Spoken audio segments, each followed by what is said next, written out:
Hello दोस्तों, नमस्कार। आज आपके लिए लेकर आई हूँ जैन धर्म के 7वें तीर्थंकर सुपार्श्वनाथ भगवान का जीवन परिचय। आपको यह मेरा प्रयास कैसा लगा, कृपया कमेंट करके बताएं। वीडियो को लाइक, चैनल को सब्सक्राइब करें। धन्यवाद। किसी समय पुष्पोत्तर नामक विमान में एक द्रव्यक नाम का देव, उसकी रानी सुग्राही, जो कि देवलोक की सुंदरियों को भी लज्जित करती थीं, रहता था। वो उनके साथ अनेक तरह के श्रृंगार रस से पूर्ण सुख भोगता हुआ अपने यौवन को सफल करता था। ये सब होते हुए भी वह धर्म कार्यों में निरंतर सुदृढ़ रहता था, इसलिए उसके कोई भी कार्य ऐसे नहीं होते थे जो धार्मिक नियमों के विरुद्ध हों। कहने का मतलब यह है कि वह राजा धर्म, अर्थ और काम का समान रूप से पालन करता था। राज्य करते करते जब बहुत समय निकल गया, तब एक दिन उसे सहसा वैराग्य उत्पन्न हो गया, जिससे उसे समस्त भोग काले भुजंग की तरह प्रतीत होने लगे। उसने अपने विशाल राज्य को विस्तृत कारागार समझा। उसी समय उसका स्त्री पुत्र आदि से ममत्व छूट गया। उसने सोचा कि ये जीव रहट की घड़ी के समान निरंतर चारों गतियों में घूमता रहता है।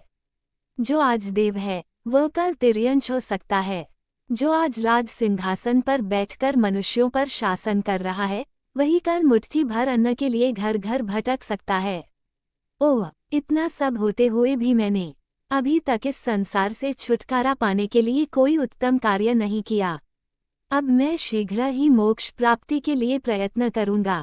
इस प्रकार विचार कर उसने धनपति नामक पुत्र को राज्य सिंहासन पर बैठा दिया और स्वयं वन में जाकर अर्हनंदन मुनिराज के पास जिन दीक्षा ले ली।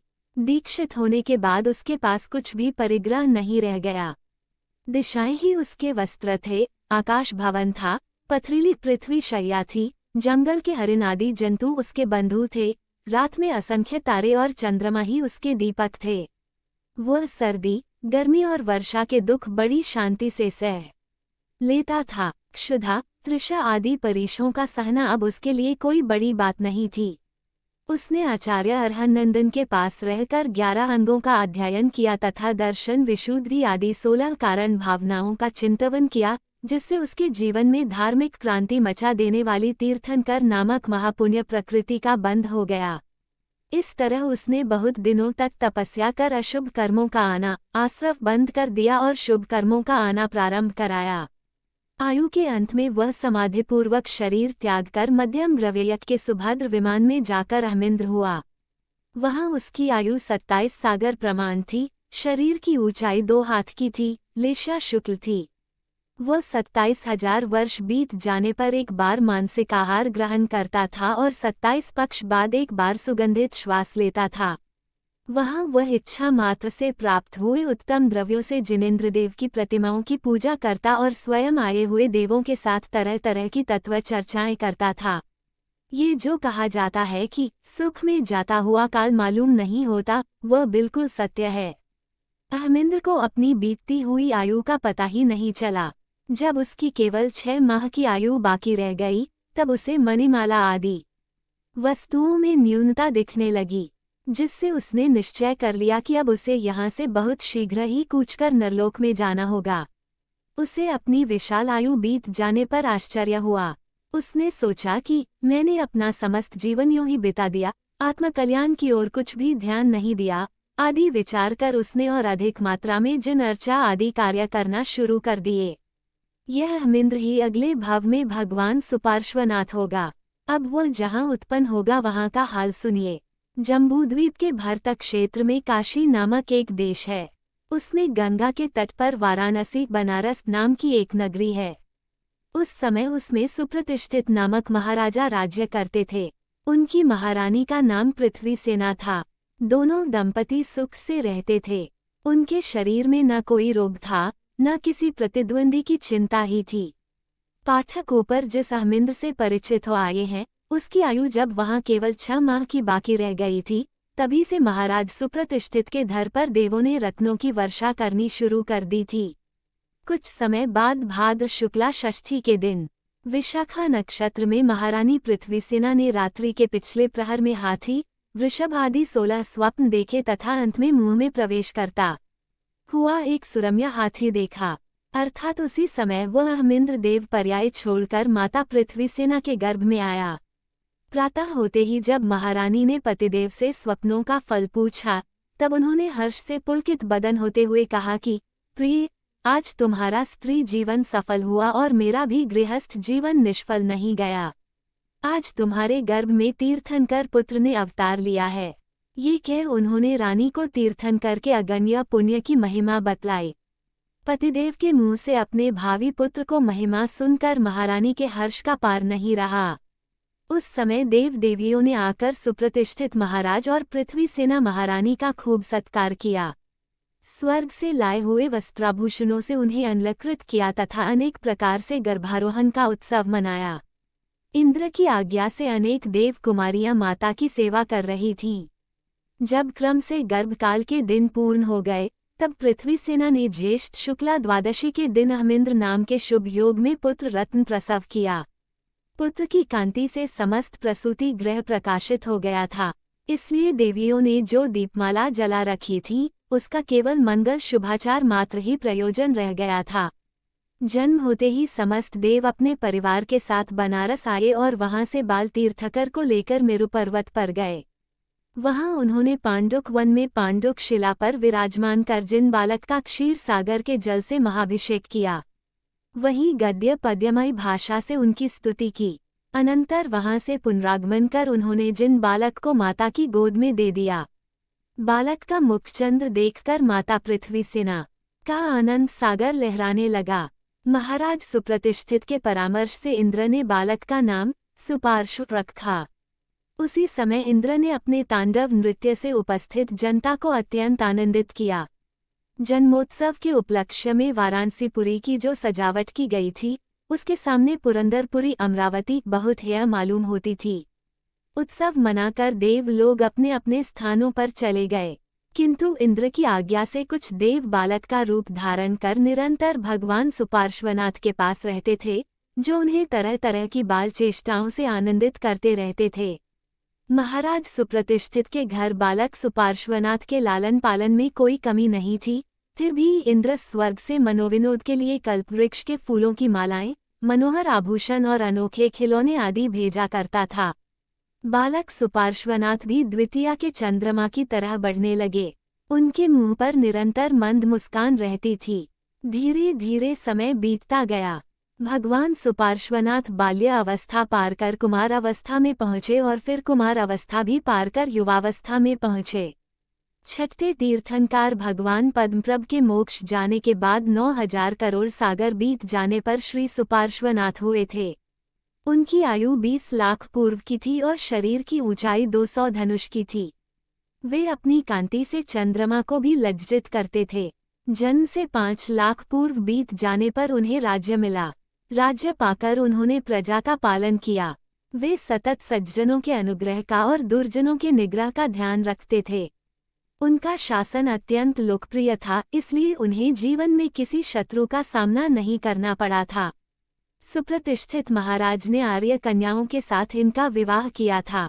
भगवान सुपार्श्वनाथ अपनी मनोरम चेष्टाओं से उन आर्य महिलाओं को निरंतर हर्षित रखते थे। बीच बीच में इंद्र नृत्य गोष्ठी, वाद्य गोष्ठी, संगीत गोष्ठी आदि से विनोद कराकर भगवान को प्रसन्न करता रहता था।